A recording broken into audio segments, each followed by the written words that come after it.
हरिहरपेठ परिसरामध्ये वारंवार अशा दगडफेकीच्या घटना घडून राहिल्या.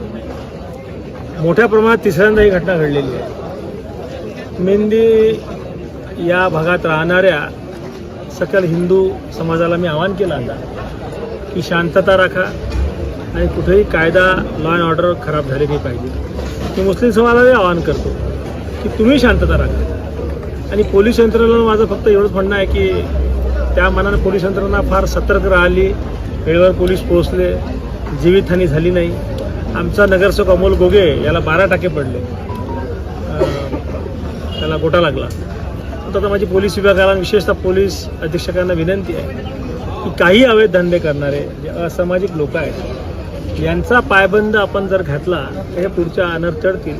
त्या ज्या घटना आहेत, ज्या हिंदू मुस्लिम घटना जरी वारंवार दिसत असतील तरीही असामाजिक आणि अवैध धंदे करणारे लोक अशा घटना वारंवार घडवून आणून राहिल्या असं मला वाटतं. याबाबत काही गृहमंत्र्यांना माहिती दिली आहे का? साहेबांना आपण माहिती दिली. माहिती दिल्याबरोबर त्यांनी इथं स्पेशल फोर्सही पाठवली आणि 5 मिनिटात पोलीस सतर्क झाले. पोलीस यंत्रणा आली आहे. विशेष राखीव दलही आपण तासाभरात येऊन मोठी मागणी आहे कमिशनरेट ऑफिसची आधीपासून आहे. ते कुठपर्यंत आहे? कारण की ते जर आलं आपल्याला तर अशा घटनाला काही ना कमिशनर ऑफिसचे प्रयत्न सुरू आहेत.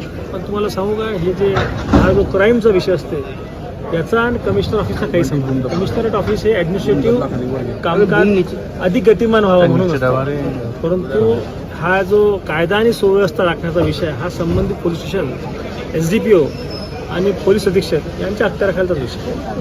अकोला के जूना शहर में एक घटना घटी थी जिसको लेकर वातावरण थोड़ा सा खराब हो चुका था, परंतु अकोला पुलिस ने पूरी तरीके से उस पर काबू पा लिया है.